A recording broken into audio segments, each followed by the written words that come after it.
అపోస్తలుడైన పౌలు జీవితం ద్వారా ఆయన మనతో మాట్లాడుతున్నాడు. ఇంతవరకు కూడా రోమీయులకు రాసిన పత్రికలో 34 శిష్యత్వపు లక్షణాల గురించి మనం ధ్యానం చేస్తూ, ఇక 34వ లక్షణాన్ని అనేకమైన వారాల నుంచి మనం ధ్యానం చేస్తున్నాం. ఇక 34వ లక్షణాన్ని గురించి మనం ఆలోచన చేసినప్పుడు, పరిశుద్ధమును దేవునికి అనుకూల యాగముగా శరీరములను సమర్పించుకొని యుక్తమైన సేవ చేయువారు ఎవరండి? యేసు ప్రభు యొక్క శిష్యులు. అపోస్తలుడైన పౌలు యుక్తమైన సేవ చేశాడు, దాంట్లో ఎలాంటి అనుమానం లేదు. ఆ యుక్తమైన సేవ చేసేదానికి అపోస్తలుడైన పౌలులో ఉన్న ఆ శరీరాన్ని ఏం చేసుకున్నాడు? శరీర కార్యాలను తన యొక్క జీవితంలో లేకుండా జాగ్రత్త పడి తన యొక్క శరీరాన్ని పరిశుద్ధముగా దేవునికి అనుకూలమైన సజీవ యాగముగా ఆయన సమర్పించుకున్నాడు. ఎప్పుడైతే అలాంటి సేవ అపోస్తలుడైన పౌలు చేశాడో, ఆ సేవ దేవుడు మెచ్చుకొనిన సేవగా ఉన్నట్లు మనం చూస్తున్నాం. కాబట్టి పరిశుద్ధమును దేవునికి అనుకూలమునైన యాగముగా శరీరమును సమర్పించుకుంటాం అనగా, శరీర కార్యాలు మనకి జీవితాల్లో లేకుండా జాగ్రత్త పడటం. మనందరి ఆశ కూడా ఒకటే, ప్రతి ఒక్కరు కూడా, నాయనా నువ్వు నాకు అనుకరిస్తున్న ఇక సందేశం నాకే, ఇది నాకే, నన్ను సరిచేసేదానికి నాయన నువ్వు మాట్లాడుతున్నావు నాయన, నేను తప్పిపోకుండా ఇక లోకంలో నీలో నిలిచి ఉండేదానికి ఈ అవకాశాన్ని నాకు ఇస్తున్నావు. ఎందుకంటే నేను నశించిపోవడం నీకు ఇష్టం లేదు, నేను తప్పిపోవడం నీకు ఇష్టం లేదు. ఒక తప్పిపోయిన పరిస్థితులు ఉన్నప్పుడు నీకు ప్రేమతో సరైన మార్గంలో నన్ను నడిపించేదానికి నీకు వాక్యాన్ని నువ్వు నాకు దయచేస్తున్నావు. కాబట్టి నాయన, ఆ యొక్క వాక్యాన్ని బట్టి నేను నిన్ను ప్రశ్నించుకుంటాను ప్రభా, నన్ను నేను ప్రశ్నించుకుంటాను. నేను ఇంతవరకు ఇతరులను ప్రశ్నించాను, కానీ ఆ వాక్యం ద్వారా నన్ను నేను ప్రశ్నించుకొని ఒకవేళ ఆ యొక్క పాపం నాలో ఉన్నట్లయితే దాన్ని నేను విడిచిపెట్టి నీ యొక్క మార్గంలో నేను కొనసాగుతానని దేవుని యొక్క వాక్యాన్ని వింటున్న ప్రతిసారి, ఏ సేవకుడు దేవుని యొక్క వాక్యాన్ని చెబుతున్నా, అది ఎంత పెద్ద సేవకుడు అయినా, అది ఎంత పెద్ద సంఘమా చిన్న సంఘమా, అది చిన్న సహవాసమా కాదు, ఎప్పుడు దేవుని యొక్క వాక్యాన్ని వింటున్నా కానీ ఇలాంటి ఆలోచనలతో దేవుని యొక్క వాక్యాన్ని మనం ఏం చేయాలి? రిసీవ్ చేసుకున్నప్పుడు అది మన యొక్క జీవితాలకు దీవెనకరంగా ఉంటుంది. కాబట్టి ఇంతవరకు కూడా మనము గలతీయులకు రాసిన పత్రిక 5వ అధ్యాయము 19 నుంచి 20లో ఒక 15 లిస్ట్ ఇక్కడ మనకు కనిపిస్తుంది. దాంట్లో ఇంతవరకు కూడా మనం ఎన్ని ధ్యానం చేసామండి? 10 మనం ధ్యానం చేసాం. ఆ యొక్క 10లో లాస్ట్ మనం 10వది మనం ధ్యానం చేస్తుంది ఏంటంటే కక్షలు. ఏంటండి? కక్షలు. ఈరోజు 11వ శరీర కార్యాన్ని గురించి మనం ధ్యానం చేస్తున్నాం. ఆ 11వ శరీర కార్యం ఏంటండి? భేదములు. చాలామంది మనం ఇక భేదములు సర్వసాధారణం కదా అని అనుకుంటాం, ఇది పెద్ద పాపమా అని అనుకుంటాం. ఎక్కడ 2-3 ఉంటే అక్కడ భేదాలు వస్తాయి కదండి, సర్వసాధారణం కదండి అని ఇక భేదములు మనం సమర్థించుకుంటాం. కానీ దేవుని వాక్యం ఈరోజు సూటిగా మనతో మాట్లాడబోతుంది. ఇది ఇంతవరకు మనం చిన్నదనుకున్నాం, ఇది సర్వసాధారణం అనుకున్నాం. కానీ ఈ యొక్క శరీర కార్యములు ఎవరైతే చేస్తారో వారు దేవుని యొక్క రాజ్యమును స్వతంత్రించుకొనరు. అది ఎప్పుడు మర్చిపోకూడదు మనం. అంటే భేదములు మనకి జీవితాల్లో ఉంటే అది శరీర కార్యం. ఆ యొక్క భేదములనే యొక్క శరీర కార్యం మనలో ఉంటే మనము పరలోక రాజ్యములో స్వతంత్రులము కానేరం. కాబట్టి ఈరోజు కొన్ని విషయాలు బైబిల్ ఆధారంగా భేదములు కల్పించు వారిలో ఉండే లక్షణాలు ఏంటి, ఆ యొక్క భేదములు కల్పించినట్లయితే వారి గురించి దేవుని యొక్క వాక్యం ఏమని తెలియచేస్తుంది, అసలు భేదాలు ఎందుకు వస్తాయి అనే సంగతి గురించి క్లుప్తంగా మనం ధ్యానం చేయబోతున్నాం. కాబట్టి 11వ శరీర కార్యం ఏంటండి? భేదములు. భేదములు వ్యక్తుల మధ్య రావచ్చు. నువ్వు ఒక ఆఫీస్లో పనిచేస్తున్నావు, ఆఫీస్లో పనిచేసే నీ బాస్కి నీకు మధ్యలో భేదం కలగచ్చు, నీ కొలీగ్స్ మధ్యలో భేదం కలగచ్చు, వ్యక్తుల మధ్య భేదం కలగచ్చు. అది మొదటి కేటగిరీ. రెండోది, కుటుంబంలో కూడా భేదములు కలగచ్చు. కలగచ్చాల అవకాశాలు ఉన్నాయి కదండి. ఓకే, అసలు భేదాలు ఎందుకు వస్తాయి? ఇద్దరు మధ్యలో ఏకభావం లేనప్పుడు భేదాలు వస్తాయి. ఏంటి? ఏకభావం లేనప్పుడు డిసగ్రిమెంట్స్ అనేవి వస్తాయి. కుటుంబంలో మనం చూస్తున్నాం, భర్త ఇచ్చేయాలనుకుంటాడు, భార్య ఏమంటుంది, దానికి సమ్మతించదు. అప్పుడు వారి మధ్యలో ఏమొచ్చేది ఏంటి? భేదం అండి.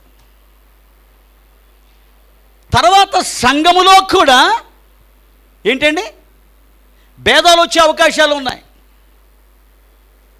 కాబట్టి వ్యక్తుల మధ్య భేదాలు,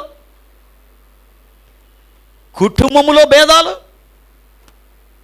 సంఘములో కూడా భేదాలు వచ్చే అవకాశాలు ఉన్నాయి. కాబట్టి ఇక 3 ఏరియాస్లో కూడా మనం చాలా జాగ్రత్తగా ఉండాలి. వ్యక్తుల మధ్య, కుటుంబం మధ్య ఇక భేదములు వచ్చేదానికి కారణం ఏంటో తెలుసా అండి? నాకు ఇష్టమైనది జరగాలి అని ఆశించి ఇతరుల ఇష్టాన్ని నిర్లక్ష్యం చేసినప్పుడు భేదం కలుగుద్ది. అది కుటుంబంలో కావచ్చు, వ్యక్తుల మధ్య కావచ్చు. నా పంతమే నెగ్గాలి, నేను అనుకున్నదే జరగాలి, నా ఇష్టాన్ని అందరూ కూడా ఏం చేయాలి? సమర్థించాలి. అది మంచిదో చెడ్డదో అది వేరే విషయం. నా మాట నెగ్గాలి, నా ఇష్టాన్ని అందరూ కూడా తమ ఇష్టంగా స్వీకరించాలి అని ఆశించి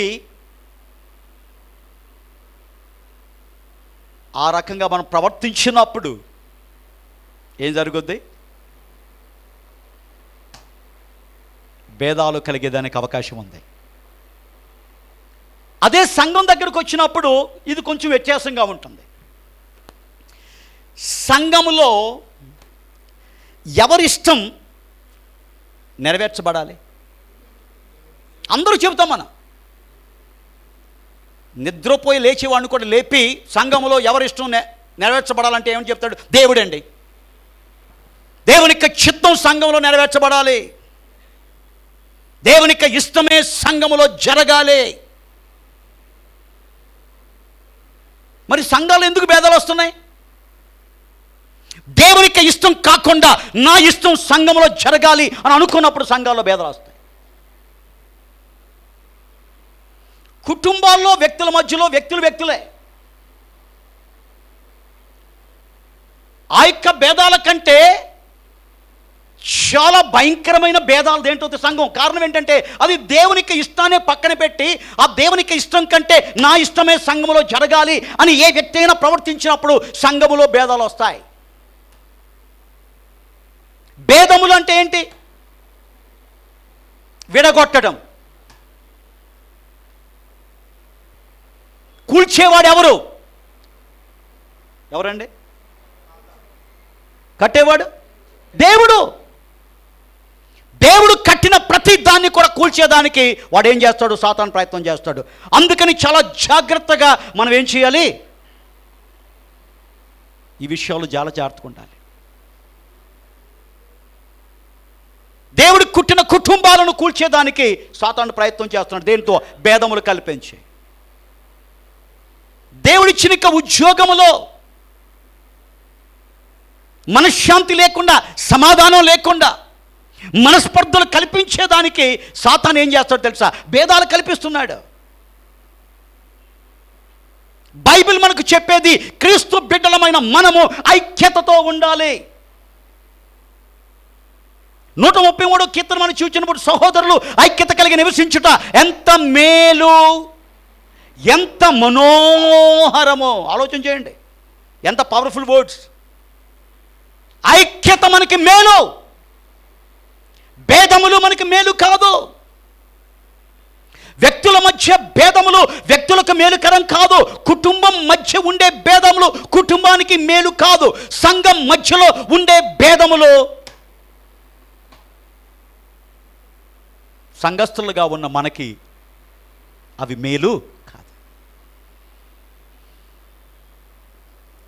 కాబట్టి మనకి జీవితాల్లో అపొస్తలుడైన పౌలు గురించి ఆలోచన చేసినప్పుడు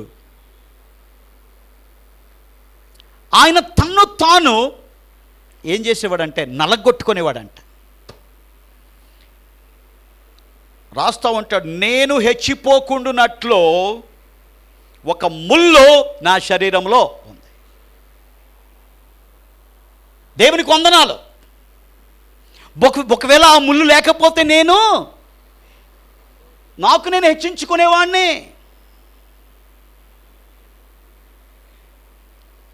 ఇంతగా అందరికీ నేను చెప్పి నేనెక్కడ పడిపోతానని చెప్పి నాకు చాలా భయంగా ఉంది. అందుకని నేనేం చేస్తున్నాను తెలుసా? నా యొక్క శరీరాన్ని ఏం చేస్తున్నాను? నేను నలగొట్టుకుంటున్నాను. ఈ శరీరము హెచ్చించాలని కోరుకుంటుంది. ఈ శరీరము గణపరచబడాలని కోరుకుంటుంది. ఈ శరీరము ఇతరులను తృణీకరించాలని కోరుకుంటుంది. ఈ యొక్క శరీరము తన యొక్క ఆశలు తీర్చుకోవాలని ఇష్టపడుతుంది. కానీ అపొస్తలుడైన పౌలు ఏం చెప్తున్నాడు? ఈ యొక్క శరీర కార్యాలు నా జీవితంలో లేకుండా నేనేం చేయాలి? నలగొట్టుకుంటున్నాను. నేను ప్రతిరోజు కూడా నా ప్రార్థన ఏంటంటే, నాయనా ఈ శరీర కార్యాలు నాలో ఉండకూడదు నాయన. ఈ శరీర కార్యాలతో నేను బతకకూడదు నాయన. ఎదుటి వాళ్ళతో అనవసరంగా నేను భేదాలు పెట్టుకోను. ఒకవేళ వాళ్ళు చెప్పేది తప్పైనా నేను కామ్గా ఉంటాను. కారణం ఏంటంటే, నువ్వు మాకు మాదిరి చూపించావు. మాట్లాడవలసిన ఆ జ్ఞానం నీకున్నా కానీ నువ్వు బదులు చెప్పలేదు నాయన.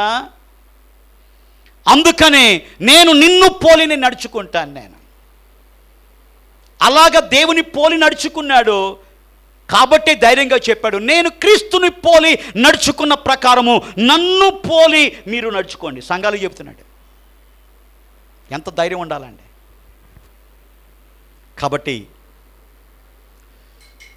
ఇక భేదాల గురించి నేను చెప్పాను. వ్యక్తుల మధ్య ఉంటాయి, కుటుంబ మధ్య ఉంటుంది, సంఘం మధ్యలో కూడా, సంఘాల మధ్యలో కూడా భేదాలు. ఒక సంఘం అంటే ఇంకో సంఘాన్ని పడదు.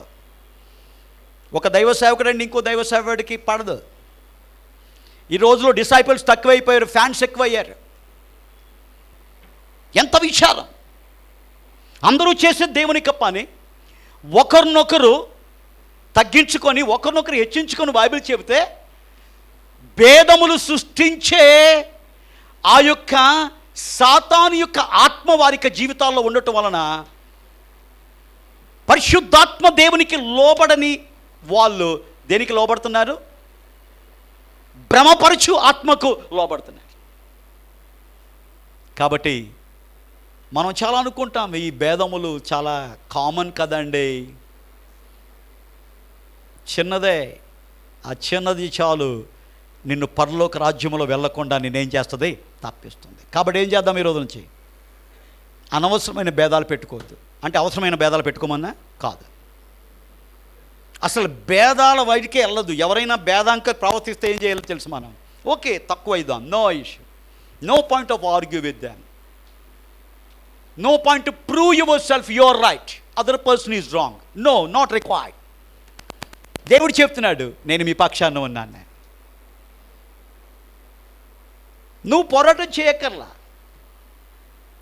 నేను చూసుకుంటాను నేను. కానీ ఆ పరిస్థితిలో నువ్వు పాపం చేయకు. ఆ పరిస్థితిలో పరిశుద్ధత కలిగి ఉండు. పరిశుద్ధత కలిగి ఉండు అంటే భేదాలు వచ్చే పరిస్థితిలో భేదాలకు దూరంగా మనం ఉండటం, ఆ నింద భరించటం. వాళ్ళు ఏమన్నా అనుకోనివ్వండి, ఇట్స్ ఓకే, నో ఇష్యూ. నాయన ఎవరేమనుకున్నా పర్లేదు, నువ్వు నన్ను అనుకోకూడదు నాయన. ఎవరు నా గురించి తప్పుగా మాట్లాడుకున్నా పర్లేదు, ఎవరు నేను చేసేది పాయింట్అవుట్ చేసినా పర్లేదు, కానీ నువ్వు మాత్రం నేను చేసేది పాయింట్అవుట్ నువ్వు చేయకూడదు నాయన. నీ దృష్టిలో నేను నిందారహితుడిగా నేను ఉంటాను నాయన.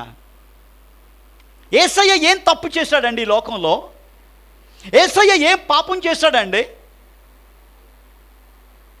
ఆయన సమర్థించిన గుంపులు కొన్ని ఉన్నాయి, ఆయన సమర్థించని గుంపులు కొన్ని ఉన్నాయి. భేదములు,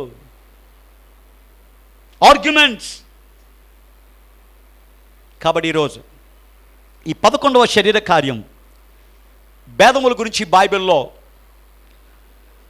3 వర్సెస్లో చాలా క్లియర్గా రాయబడింది. ఆ 3 వర్సెస్ కూడా మనం ధ్యానం చేయబోతున్నాం. మొదటి వర్స్, యూదా రాసిన పత్రిక, ఒకే అధ్యాయం ఉంటుంది దీంట్లో. 17, 19 చదువుదాం. 17 నుంచి 19 వచనాలు. అంత్యకాలమందు తమ భక్తిహీనమైన దురాశల చొప్పున నడుచుకొనుచు పరిహాసకులుందురని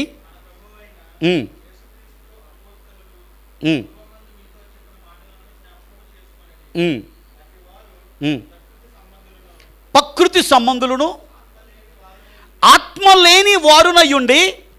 దయచేసి గమనించండి, ఏంటంటే అక్కడ ఏముంది వర్డ్లో? మీ బైబిల్ ఏముంది అక్కడ? భేదములు కలుగ చేయుచున్నారు. ఏంటి? భేదములు కలుగ చేయుచున్నారు. ఎవరో తెలుసా అండి? 5 గ్రూప్స్ ఉన్నారు ఇక్కడ. నెంబర్ 1, భక్తిహీనులు. నువ్వు భేదాన్ని కలుగు చేసే వ్యక్తిగా నువ్వు ఉన్నావంటే నువ్వెవరో తెలుసా? భక్తిహీనుడువు. ఎంత డేంజరస్ వర్డ్ ఒకసారి చూడండి. ఏంటి? భేదములు కలుగ చేసే లక్షణము నీలో ఉంటే బైబిల్ చెబుతుంది నువ్వు భక్తిహీనుడవు, భక్తి లేని వాడవు. చర్చికి రావచ్చు, సహవాసాలు నడిపించవచ్చు, దేవుని యొక్క వాక్య పాండిత్యం కలిగి ఉండొచ్చు, ఎంతో గొప్ప ప్రార్థన చేయొచ్చు. కానీ నీలో భేదములు ఉన్నట్లయితే, ఆ భేదములు నీ జీవితంలో నువ్వు దానికి నువ్వు అనుమతిచ్చినట్లయితే భక్తిహీనత మనలో ఉన్నట్లు. భక్తిహీనులు అంట. భక్తిహీనులు అంటే ఎవరో తెలుసు? బుద్ధిహీనుడు. దేవుడు చెప్తున్నాడు, భక్తి కాదు నీ జీవితంలో ఉండవలసింది, నా శక్తిని నువ్వు ఆశ్రయించు. భక్తిహీనులు, భక్తి లేని వాళ్ళు ఎవరో తెలుసా అండి? భేదములు కలుగు చేసేవాళ్ళు. రెండోది, దురాశల చొప్పున నడుచుకునేవారు. దురాశ గురించి ఆల్రెడీ మనం ధ్యానం చేసాం, దాని గురించి మళ్ళీ నేను చెప్పను. నేను దురాశ, ఏదో ఒక విషయంలో దురాశ. మూడవది, పరిహాసకులు. పరిహాసం అంటే ఇతరుని ఎగతాళి చేయటం. ఆడున్నాళ్లే, ఏం చేస్తాడులే, చూద్దాం. ఏంటది? పరిహాసం. అలాంటి లక్షణం మనలో ఉన్నట్టయితే భేదాలు కలుగజేసే వాళ్ళం, ఆటోమేటిక్గా భేదాలు మన యొక్క జీవితాల్లో వస్తాయి. నాలుగోది, ప్రకృతి సంబంధులు. ప్రకృతి సంబంధులు అంటే లోక సంబంధులు. మనం ఎవరు? దైవ సంబంధులు, ఆత్మ సంబంధులు. అంటే దైవ సంబంధుల్లో, ఆత్మ సంబంధుల్లో భేదాలు ఉండవు. ప్రకృతి సంబంధులు, లోక సంబంధుల్లో ఏముంది? భేదాలు ఉన్నాయి. అందుకనే దేవుని వాక్యం చెబుతుంది, ఈ లోకానికి మీరు వేరై మీరుండండి. ఈ ప్రకృతి సంబంధులు, లోక సంబంధులు ఏం చేస్తారు? భేదములు కలుగజేసేదానికి ప్రయత్నం చేస్తారు. మీరు వారి వలె ఉండొద్దు. అవి ప్రకృతి సంబంధులకు సంబంధించిన లక్షణము, అవి ఈ లోక సంబంధులకి లక్షణం. మీరు నా సంబంధులు కదా, కాబట్టి ఆ లక్షణం మీలో ఉండకూడదు. ఐదవది ఇంకా డేంజరస్ స్టేట్మెంట్ అండి, ఆత్మ లేనివారు. మనం అనుకుంటున్నాం ఇంత చిన్నది భేదం కదా అనుకుంటున్నాం, దీంట్లో యొక్క అర్థాన్ని గమనిద్దాం. ఆత్మ లేనివాడంట. బైబిల్ ఏముంది? ఆత్మ లేనివాడు నావాడు. ఏంటండి? పరిశుద్ధాత్మ దేవుడు నీ జీవితంలో నువ్వు ఆత్మవశములో ఉంటే నువ్వేం చేస్తావు? ఆత్మకార్యాలు నీకు జీవితంలో నువ్వు చేస్తావు. ఆత్మ ఫలముతో నువ్వు ఉంటావు. శరీర కార్యాలతో మనం జీవించం. కారణం ఏంటి? నువ్వు ఆత్మవశములో ఉన్నావు. ఆత్మదేవుడు నిన్నేం చేస్తున్నావు? నడిపిస్తున్నావు. నువ్వెవరో తెలుసా? నీ స్టీరింగ్ ఎవరి చేతికి ఇచ్చేసావు? ఆత్మదేవునికి ఇస్తావు. ఆత్మదేవుడిని నడిపిస్తావంటే. కాబట్టి భేదములు కలుగచేసేవారు 5 గుంపులు: భక్తిహీనులు, దురాశల చొప్పు నడుచుకునేవారు, పరిహాసకులు, ప్రకృతి సంబంధులు, ఆత్మ లేని వారు. ఇంకొక వచనాన్ని చదువుదాం. యాకోబు రాసిన పత్రిక 2వ అధ్యాయం 3-4 వచనాలు. యాకోబు రాసిన పత్రిక 2వ అధ్యాయం 3-4 వచనాలు. చూసి సన్మానించి, నువ్వు ఇక్కడ మంచి స్థలంలో కూర్చుండు, ఆ దరిద్రంతో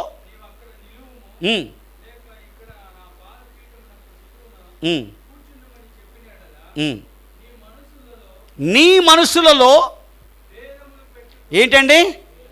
భేదములు మీరు పెట్టుకున్నారు. పెట్టుకుని మీరు దురాలోచనతో విమర్శ చేసిన వారుగా మీరుంటారు. చాలండి. ఇక్కడ 9వ వచనం కూడా చదవండి ఒకసారి.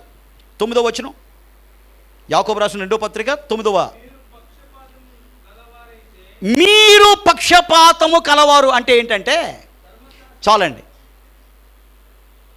మనసులో భేదాలు పెట్టుకున్న వారిలో ఉండే లక్షణాలు ఇవి. ఏంటి? వీళ్ళలో భేదం ఉన్నట్టు ఎలా తెలుసుద్ది? వీడు మనసులో భేదం ఉన్నట్టు ఎలా తెలుసుద్ది? ఆ మనసులో భేదం పెట్టుకున్న వాళ్ళు ప్రవర్తించే విధానం ఎలాగుంటుంది? వాళ్ళు ఎప్పుడు కూడా ఏం చేస్తారు? దురాలోచన చేస్తూ ఉంటారు. ఆ భేదం కలిగిన వ్యక్తి విషయములో, ఆ కుటుంబ విషయంలో కావచ్చు, ఏం చేస్తారు? మంచి ఆలోచన కాదు, దురాలోచన చేస్తూ ఉంటారు. నోరిపితే చాలు ఆ దురాలోచనకు సంబంధించిన మాటలు బయటికి వినపడతాయి. రెండవది, విమర్శ చేయువారు. ఏంటండి విమర్శ అంటే ఏంటి? దేవుడు చెబుతున్నాడు కదా, అసలు విమర్శ చేసే ఆ యొక్క క్వాలిటీ మనకు ఉండకూడదు. అసలు విమర్శ చేసేదానికి అర్హులు మనం కాం. ఇతరులను విమర్శించే పని ఎప్పుడు మనం పెట్టుకోకూడదు. అందుకనే పరిశుద్ధ బల్లా సహవాసంలో మనం ఏం చెబుతాం? మనల్ని మనము విమర్శించుకున్నప్పుడు తీర్పు ఏంటి అయితే తప్పించబడుతుంది. ఎదుటి వాళ్ళని విమర్శించుకున్నప్పుడు తీర్పులోనికి వస్తావు. నిన్ను నువ్వు విమర్శించుకున్నప్పుడు తీర్పులో నుంచి నువ్వేం చేస్తావు? తప్పించబడతావు. ఏం కావాలి? చాలా ఈజీ విమర్శించటం, ప్రతి దాన్ని విమర్శించడం, ప్రతి దాని గురించి లూజ్ కామెంట్స్ పాస్ చేయటం, ప్రతి ఒక్కరి గురించి, జరుగుతున్న ప్రతి దాని గురించి, చుట్టుపక్కల జరుగుతున్న వాటన్నిటి గురించి విమర్శ విమర్శ విమర్శ. ఒకప్పుడు లోకంలో ఉన్నా మనం విమర్శ చేసాం, అది మనకేంటంటే అలవాటైపోయింది. ఈ లక్షణాలన్నీ కూడా క్రీస్తు దగ్గర రాకముందు వీటన్నిటి మనము తూచా తప్పకుండా పాటించాం. కానీ క్రీస్తులోనికి వచ్చిన తర్వాత ఏం చేస్తున్నాడు దేవుడు? సమస్తమును కొత్తవాయను, పాతవి ఏంటి?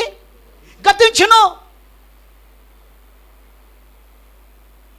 ఈ పాతవి గతించవలసిన పాతవి గతించట్లా. విమర్శ యేసు ప్రభు దగ్గర రాకముందు చేసాం, ఇప్పుడు కూడా విమర్శిస్తున్నాం. ఇంతకుముందు ఇతరుల పట్ల దురాలోచన చేసాం, ఇప్పుడు కూడా దురాలోచన చేస్తున్నాం. 9వ వచనం చూచిన పక్షపాతం. ఏంటి పక్షపాతం? వీళ్ళు మా వాళ్ళు, వీళ్ళు వేరే వాళ్ళు. వీళ్ళు మా సంఘం, మిగతా వాళ్ళు వేరే సంఘం. అబ్బా, ఎందుకండి పక్షపాతం?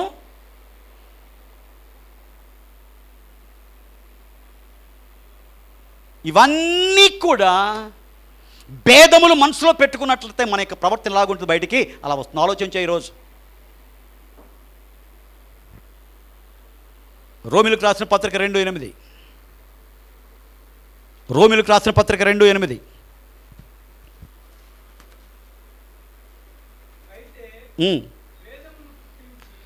భేదములు పుట్టించి సత్యమునకు లోబడక దుర్నీతికి లోబడు వారి పైన దేవుని యొక్క ఉగ్రతయు రౌద్రమును. ఇది కావాలా మనకి? ఏంటండి? దేవుని యొక్క ఉగ్రత, దేవుని యొక్క రౌద్రం మనపైకి దిగి రావాలంటే భేదములు పుట్టించేవారిగా మనం ఉంటే సరిపోద్ది, అంతే. ఏంటి? ఏం చేయగలను? పెద్ద వ్యభిచారమే పాపం చేయక్కర్లా, దొంగతనం పాపం చేయక్కర్లా, జస్ట్ భేదం చెప్పి పుట్టించి చాలు. ఏమవుద్ది? దేవుని యొక్క ఉగ్రత రౌద్రం మనపైకి వస్తుంది. ఇక భేదం పుట్టించువాడు సత్యమునకు. సత్యం ఏంటి? దేవుని యొక్క వాక్యం సత్యం. ఈ లోకంలోనంతా అసత్యం. దేవుని యొక్క మాటలు సత్యం. ఆ దేవుని యొక్క మాట చెప్తుంది, భేదములు మీరు కలిగి ఉండొద్దు. అంటే నువ్వు భేదాన్ని నువ్వు కలిగి ఉన్నట్లయితే దాని అర్థం ఏంటి? నువ్వు నేను ఏం చేస్తున్నామంటే సత్యమునకు మనం లోపడతలేదు. ఒక ప్రశ్న అడిగాను అనుకోండి, మీరు దేవునికి లోపడుతున్నారా బ్రదర్, సిస్టర్, మీరు దేవునికి లోపడుతున్నారా అంటే ఏం చెప్తారు అందరూ? లోపడుతున్నామండి. నెక్స్ట్ క్వశ్చన్ అడుగుతాను, మరి వాక్యానికి లోపడుతున్నారండి మీరు? గప్చిక్ కామ్. ఆ కాన్ఫిడెంట్ రాదు. దేవుడే వాక్యం, వాక్యమే దేవుడు. తోమా గారిని చూసాం, నాయనా నువ్వు ఎక్కడికి వెళ్తున్నావు మాకు తెలియదు కదా నాయన, మార్గం ఏంటంటే అప్పుడు యేసయ్య ఏం చెప్పాడు? నేనే మార్గమును సత్యమును జీవమునై ఉన్నాను, నేనే సత్యం, వాక్యమే సత్యం, వాక్యమే దేవుడు. ఆదియందు వాక్యముండెను, ఆ వాక్యము కృపాసత్య సంపూర్ణిగా మన మధ్య నివసించెను. ఏంటి ఆ కృపాసత్య సంపూర్ణుడిగా మన మధ్య నివసించింది ఏంటి? యేసయ్య. కాబట్టి దేవునికి లోబడతాం అంటే సత్యానికి లోబడతాం. సత్యానికి లోబడతాం అంటే దేవుని యొక్క పరిశుద్ధ గ్రంథానికి లోబడటం. కాబట్టి ఇక భేదములో పుట్టించువారు సత్యమునకు లోబడరు. మరి దేనికి లోబడతారు వాళ్ళు? దుర్నీతికి లోబడతారు. దుర్నీతికి లోబడి వారు ఎవరు? దుష్ట సంబంధులు. దైవ సంబంధులు దైవనీతి కలిగి ఉంటారు. ఆలోచించేద్దాం. చిన్న విషయాల్లో భేదాలండి. పరిశుద్ధాత్మ దేవుడు ఏం చెప్తున్నాడు తెలుసా? సమాధానమును వెదకి దానిని వెంటాడండి. నీ వలన నా వలన మన గృహాల్లో, మన సంఘాలలో, మనం పనిచేసే ప్రదేశాల్లో సమాధాన కారకులుగా మనం ఉండాలి. కారణం ఏంటంటే మనం నమ్ముకున్న దేవుడు సమాధానానికి అధిపతి. ఆయన బిడ్డవైతే, ఆయన సంబంధివైతే సమాధానం కలిగి ఉంటాం, భేదాలు కలిగి ఉంటాం. కాబట్టి ఈ యొక్క 11వ శరీర కార్యం ఏంటండి? భేదములు. భేదములు కలుగు చేయవారు భక్తిహీనులు, భేదములు కలుగు చేయవారు దురాశల చొప్పున నడుచుకునివారు, భేదములు కలుగు చేయవారు పరిహాసకులు, భేదములు కలుగు చేయవారు ప్రకృతి సంబంధులు, భేదములు కలుగు చేయవారు ఆత్మ లేనివారు. మనసులో భేదం పెట్టుకున్నవారు దురాలోచన చేయువారు, మనసులో భేదం పెట్టుకునే వాళ్ళు విమర్శ చేసేవారు, మనసులో భేదం పెట్టుకునే వాళ్ళు పక్షపాతము చూపించేవారు. నువ్వు పక్షపాతం చూపించే వ్యక్తివైతే దేవుని యొక్క సిద్ధాంతానికి విరుద్ధంగా నువ్వు ఉన్నట్టు. ఆయన అందరినీ దేవుడు లోకమును ఎంతో ప్రేమించను, లోకములో ఉన్న అందరినీ ఆయన ప్రేమిస్తున్నాడు. మనం ఏం చేయాలి? మా ఇంటోడైతే నేను ప్రేమిస్తా, మా ఊరోడైతే ప్రేమిస్తా, నా మాటకి తందానా అంటే వాడిని ప్రేమిస్తా, నా దగ్గరికి వస్తే వాడి దగ్గరికి నేను వస్తా, ఆడు నా ముఖం చూస్తే నేను ముఖం చూస్తా, వాడు చూడకపోతే నేను చూడను, వాడు షేక్ హ్యాండ్ ఇస్తే నేను షేక్ హ్యాండ్ ఇస్తా, వాడు నవ్వితే నేను నవ్వుతా. నేను ఎందుకు నవ్వాలి? నాకేం తక్కువైంది? ఇవన్నీ ఎవరి లక్షణాలు తెలుసా? లోకస్తుల యొక్క లక్షణాలు. కాబట్టి పక్షపాతం చూపించేవారుగా మనం ఉండకూడదు. దాని గురించి చక్కగా చెబుతూ అపోస్తలుడైన పౌలు ఏం చెప్తున్నాడు తెలుసా అండి? యాకోబు రాస్తూ యాకోబు గారు ఏం చెప్తున్నాడు? మీ యొక్క మందిరంలో మంచి బట్టలు కట్టుకున్నాడు ఎవడన్నా వస్తే ఏం చేస్తున్నారు? ఆడికి ఫస్ట్ కూర్చోండి సార్. అదే అపిరెన్స్ సరిగ్గా లేకపోతే అసలు ఆయన్ని లెక్క కూడా పెట్టం మనం. కూర్చుంటాళ్ళు ఎక్కడ అంటే భేదం చూపించినట్టు కదా, భేదం చూపించినట్లే లేదా? డబ్బు ఉన్నవాడికి ఒక రూలు, డబ్బు లేనివాడికి ఇంకొక రూలు, చదువుకున్న వాడికి ఒక రూలు, చదువు లేనివాడికి ఇంకొక రూలు. అంటే భేదాలు. యేసయ్య ఉన్న భేదాలు చూపించాడు మనకి? సమానత్వం. ఎందుకండి క్రిస్టియానిటీని లోకం ద్వేషిస్తుంది తెలుసా? క్రైస్తవ్యాన్ని లోకం ఎందుకు ద్వేషిస్తుంది తెలుసా? క్రైస్తవ్యము క్రీస్తు చెప్పింది అంటే సమానత్వం. లోకంలో ఏంటి ఉంది? ఆ సమానత్వం ఒప్పుకోవట్లా. సమానత్వం ఒప్పుకోవట్లా. భారతదేశంలో మీరు చూడండి, కొంతమంది అగ్రవర్ణాలు, కొంతమంది మీడియం వర్ణం, ఇంకొంతమంది అంటరాని వర్ణం. బైబిల్ ఏం చెబుతుంది? దేవుడు లోకమును ఎంతో ప్రేమిస్తున్నాడు. అందరూ దేవుని యొక్క బిడ్డలే, అందరూ దేవుని యొక్క కుమారులే, అందరూ దేవుని యొక్క కుమార్తెలే. దీనికి సత్యానికి ఇది సత్యం. ఈ సత్యాన్ని లోకం అంగీకరించట్లేదు.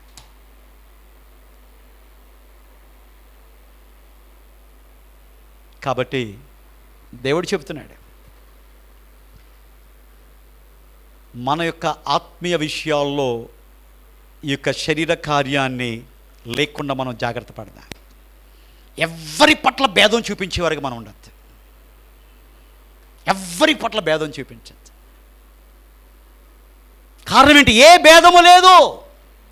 అందరూ పాపము చేసి దేవుడు అనుగ్రహించు మహిమను పొందలేకపోతున్నారు. అలాంటి మనము ఎందుకు మన భేదాలు మనకి? వదిలేద్దాం. ఈరోజు నుంచి వదిలేద్దాం. నేను వదలను అంటే ఏమవుతుంది? సింపుల్, దేవునికి రాజ్యం మిస్ అవుతుంది. That's it. నువ్వు చెప్పొచ్చు, నాయన రెగ్యులర్గా వస్తున్నాను నాయన, వస్తున్నావు మంచిదే, కానీ ఉపయోగం ఏంటి? నువ్వు మనసులో ఏం పెట్టుకున్నావు? భేదాలు పెట్టుకున్నావు. తండ్రి, కుమార, పరిశుద్ధాత్మ దేవుడు ఏక మనస్సు, ఏకదేవుడు. అందుకని ఏకభావంతో, తాత్పర్యముతో మనం ఉండాలి. కుటుంబాలు ఎందుకు గొడవలు వస్తున్నాయి? ఏక మనసు లేదు, ఏక తాత్పర్యం లేదు. ఒక్కొక్కడు ఒక్కొక్క వైపు లాగుతూ ఉంటాడు. ఈ రోజులో సంఘాలు కూడా విచ్ఛిన్నమవుతున్నాయండి. ఎందుకు తెలుసా? మా మాట నెగ్గాలి, మా పంతమే నెగ్గాలి, మేము చెప్పిందే జరగాలి. భేదములు. దేవుడు ఏం చెప్తున్నాడు? శక్యమైతే అందరితో, కొందరితో కాదు, అందరితో సమాధానం మీరు కలిగి ఉండండి. ఎవరైనా భేదాలు కలుగజేసే వాళ్ళు ఉంటే అలాంటి వాళ్ళు నీ దగ్గరకు వచ్చినాక నువ్వేం చేయాలి? చాలా జాగ్రత్తగా ఉండాలి. టాపిక్ మార్చేయాలి. బ్రదరు, ఆ టాపిక్ వద్దు, మనకేంటి దురద చెవులు. అవునా, అంతే, క్లోజ్. నీకు నాకున్న కొంత ఆత్మీయత పోద్దది. అపవాదిని ఏం చేయాలి? ఎదిరించుడి. అపవాదికి లోబడద్దు, అపవాది మాటలకు ఆకర్షించబడద్దు, అపవాదిక ఆశలు మనం కలిగి ఉండకూడదు. కాబట్టి ఇది ఒక తీర్మానం తీసుకుందాం. ఏంటి ఆ యొక్క తీర్మానం? నాయనా, నీలాగా నేను ఉంటాను. నువ్వు భేదాలను కలిగించలేదు. నువ్వేం చేసావు? లాస్ట్ టైం మనం చూసాం కదా, యూదులు, సమరయులు. మతం ఏమి నేర్పించింది? భేదాలు నేర్పించింది. ఏంటి మతం? యూదా మతం. అసలు ఎందుకు యేసు ప్రభువుని వీళ్ళు సిలువేశారు తెలుసా అండి? ముఖ్య కారణం ఏంటి తెలుసా? యూదులు ఎందుకు యేసు ప్రభువుని సిలువేశారు? కారణం ఏంటి?